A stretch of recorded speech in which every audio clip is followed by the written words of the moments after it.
Chapter 16 The Wedding. From the entrance of the prison road, you can almost imagine journeying to another day and age. The particular day and age I'm heading for this morning is a meadow with wildflowers and a circular dais, with pink veined, white marbled columns where I will be married before the authority of God. Some dreams linger like ghosts in our mind. The one wedding version I never fantasized about was a prison ceremony with paparazzi waiting for my photograph. I dread photographs. Erik assures me that there would be no publicity. Erik has a way of being wrong about these things. Of course, I have spent almost every day since our engagement considering whether our relationship is based purely on love or on the more worldly needs of a woman widowed far too young, left to clean up the baggage of her husband's secret life and her daughter's pain. This woman, I realize, is engaged to a prisoner who himself has faced greater struggles than any one human being should endure. I have pored over my emotions and my actions, and I have found reason for pride and embarrassment. I have treated our relationship playfully, the way a young girl approaches a new love. I am proud that I have been able to forget his surroundings and the physical constraints of our relationship and really get to know Erik. But I'm also aware that I'm making a lifetime commitment to a man who is sentenced to spend 2 lifetimes behind bars. I recognize that it is not fair or perhaps even wise for me to play the schoolgirl and simply enjoy the attention of this man when we have such a long and difficult road ahead. And I also know that my younger daughter is unwittingly being drawn into what will, at times, be an unbearably difficult situation. I know that all parents bring their children along for the ride, and all but a very few provide an ideal traditional home. But I also know that personal growth requires me to abandon this kind of rationale. If I am with Erik, it has to be for the right reasons, not just because somewhere in the world there is someone who has made an even worse decision than I have. In the end, it comes down to a couple questions. Am I willing to have a relationship that doesn't imprison Erik the way the walls of his cell imprison him? And would I love him just as much if he was free from those walls? It may sound strange, but my years with Erik have taught me that I can handle his incarceration. The real question is whether I am strong enough to have a loving relationship with a man who is free and capable of any number of other diversions. In other words, am I willing and able to go back to the situation I had with Chuck? And can I grow enough to make sure that if that did happen, I could assert myself in the relationship and not find fulfillment outside of it as well? I have pored over these questions, and while I may not have uncovered every personal flaw, I have laid myself bare time and time again. I know that I love Erik in the situation we now find ourselves. I know I would love him in better circumstances. I believe with all my heart that he would love me equally, regardless of our situation, and I think there are many compensations for Talia. I realize that I will need to grow in our relationship if I am going to keep from further imprisoning Erik. I also realize that he will have to grow as well. Our romantic love must leave room for developed love. Our spiritual relationship must also be built in the secular world. I am going forward with the wedding and with my life as well. Although I will always struggle with the big question that surrounds our relationship, weddings present their own kind of headaches. And this is true even of a prison wedding. For instance, how do you predict what a prison wedding will be like? I have no idea what to expect. I'm wearing a white pantsuit. I didn't wear a dress because I wanted to keep our wedding low profile. I want to feel comfortable, not worry about people staring or the restrictions on what I can wear. With my luck, I wouldn't get past the metal detector. I don't want anything to spoil our special day. Erik, of course, will be wearing blue, high fashion among prisoners. One of our biggest dilemmas has been who to invite. We have more than a dozen close family members, but only 5 visitors are allowed. It's more important to me that Erik's family be able to attend. Erik would like his aunts and uncles, and of course his grandmother and best man, at the very least, to attend, but it's impossible. One person who will not be allowed to attend our wedding is Erik's brother, Lyle. They have not been permitted to see one another in many years, and it seems if the prison system has their way, they may never see each other again. They are allowed to correspond, but not talk. Every written word is screened and read. Some of what they write to each other ends up in a tabloid, with many non-truths to boot. I have been told by journalists that they've received their information from guards. I know this to be true. Erik and his brother have certainly lost all privacy, but their brotherly bond, though strained by distance, remains intact. Most of the family is going to visit Lyle tomorrow. He will see pictures and hear all the reports of the wedding. Like many freedom-loving Cubans, The Menendez family left everything behind and came penniless to America when Castro rose to power. Erik's grandfather was a compassionate, intelligent, and hardworking man who would lose everything except his smile and then start over in America in a new career as an accountant. Shoveling snow one night in 1987 outside his small but cherished home in New Jersey, a heart that never failed to inspire love in others took its final beat. His spirit passed into peace, but left pieces behind in the hundreds who mourned his death. Erik's grandmother, Maria, never fully recovered. She was alone now, and although she remained the family's indomitable spirit, the tragedy, just a few years later, of losing her son and watching her grandsons be sent to prison would test her strength in a visible way. Maria has supported Erik and his brother during the past 8 years, loved them, and assumed their hardships. As is her way, when they could not eat, she would not eat. But even such a strong woman's heart can only bear so much. At nearly 80, Alzheimer's has seized hold of her. Right now, Maria is staring at me. A slight smile is in her eyes. Her thick gray hair is tightly wrapped at the back in a bun. She's dressed without pomp or glory in a refined, simple style. Although small boned, she is anything but delicate. Earlier at my home, she was playing with my parrot, Gucci. I was concerned because Gucci is somewhat temperamental. He doesn't like a flurry of excitement near him.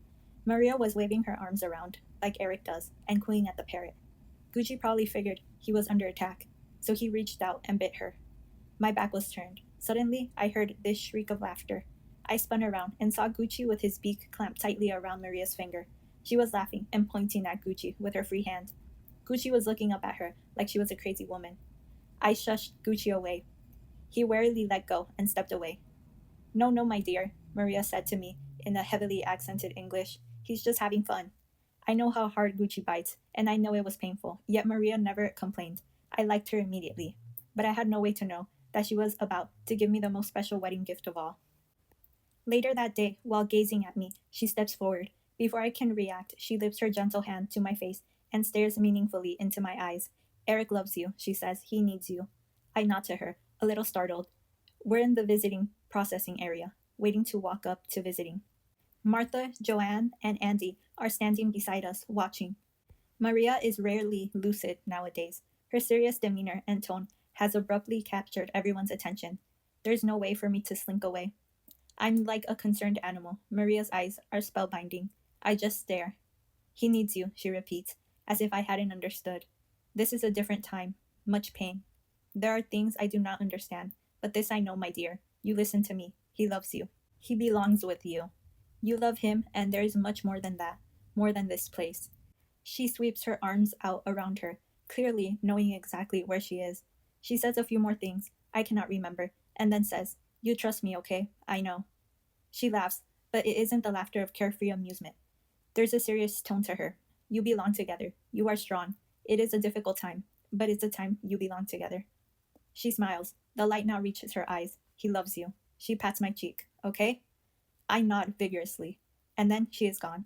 She still stands before me, her eyes now glancing around, but she is no longer seeing prison in the concrete and stone walls. She is no longer in the present. The disease has reclaimed her, as if for just a brief moment she had surfaced to pass along a revelation to me. My body is still. I'm startled by the intensity of her attention and focus. What was that? Joanne says, stepping towards me. That was weird, Andy says. Martha cups my hand. She has inherited her mother's intensity, but not her atheism.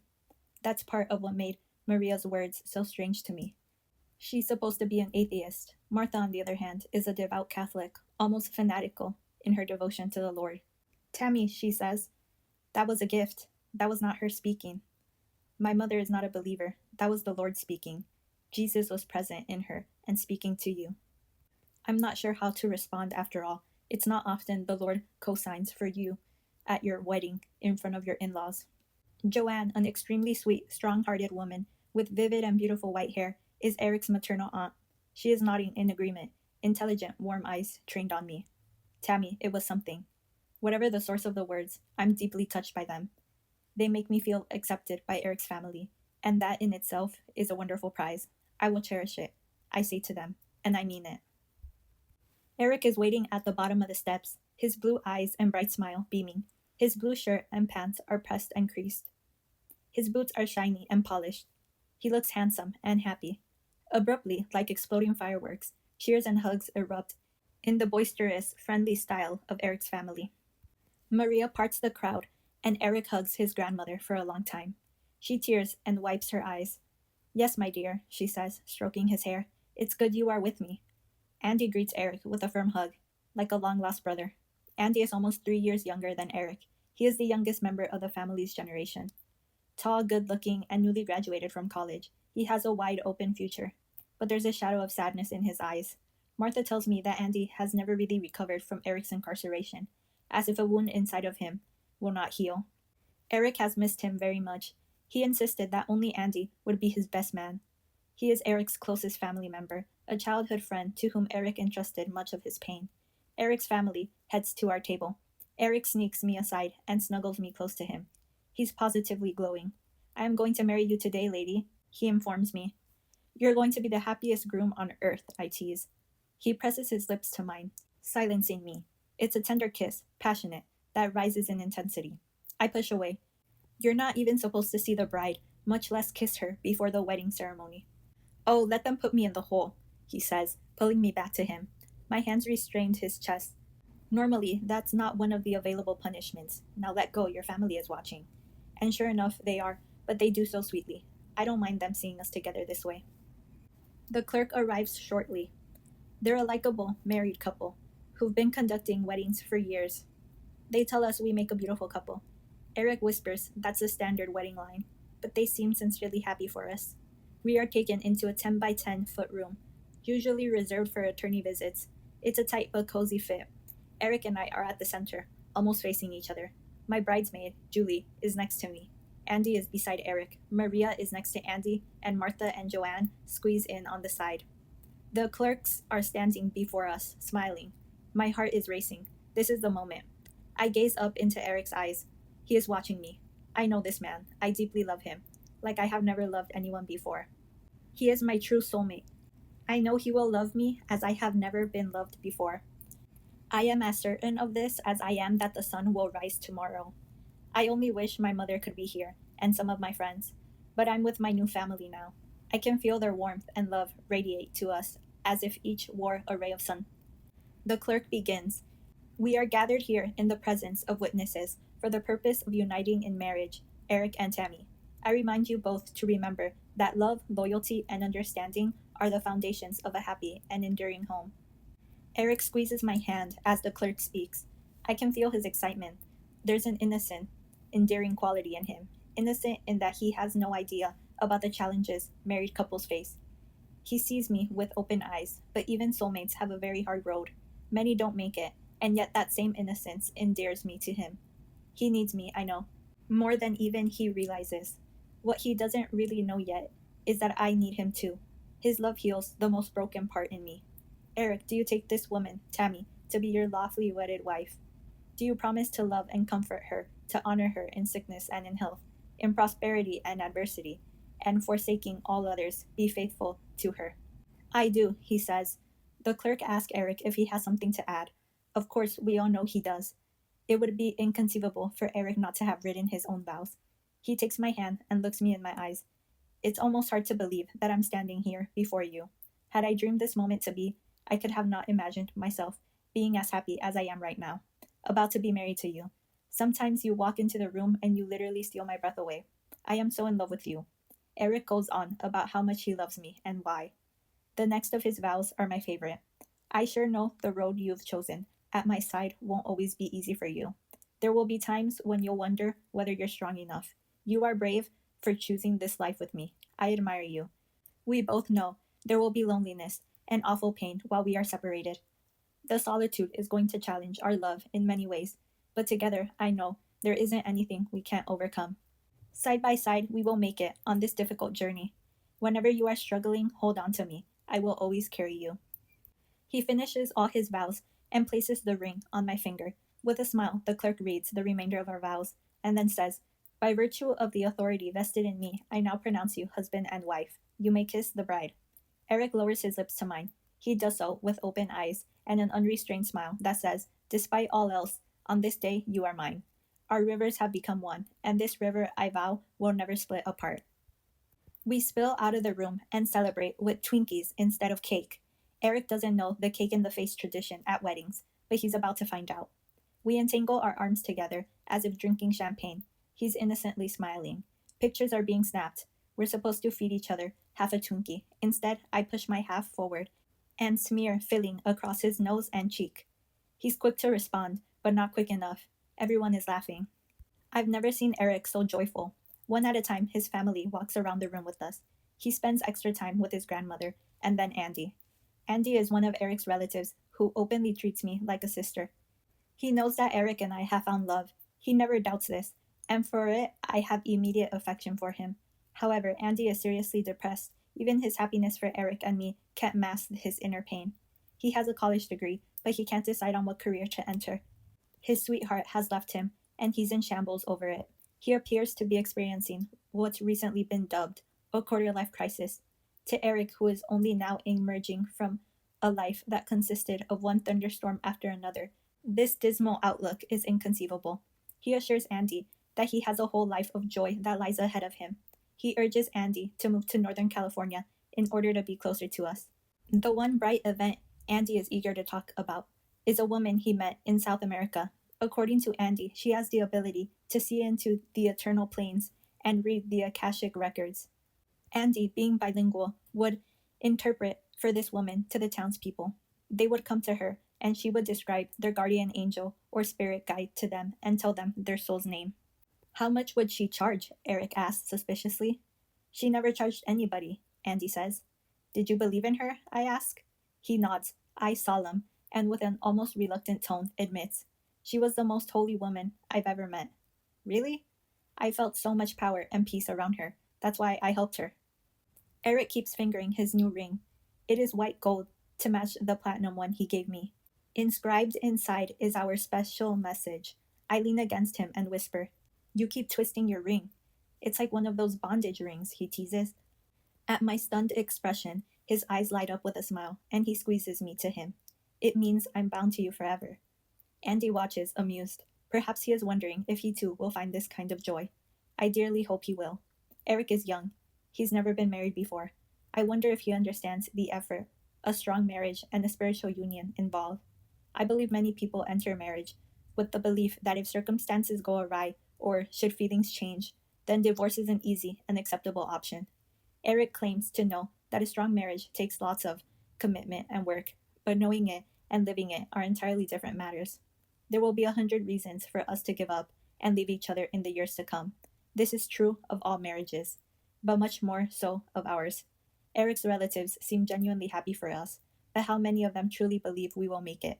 The test will come during the worst of times, when one of us gets up to leave the room and walk away, but instead of walking out the door, locks it and says, We will put in the effort, whatever it takes. No one is leaving the room. Our love will find a way. I say that figuratively, of course, because at the end of visiting, that is exactly what I must force myself to do, leave the room. It's almost inconceivable to leave my husband a few hours after our wedding. We will have no honeymoon. Instead, I tearfully kiss him goodbye. He holds me longer than he should, not wanting to let go. With anguish, I push away from him. Tears soften my eyes. I quickly kiss him one last time, and then I force my legs to walk up the steps and down the hall away from him. I feel like I'm ripping myself in two.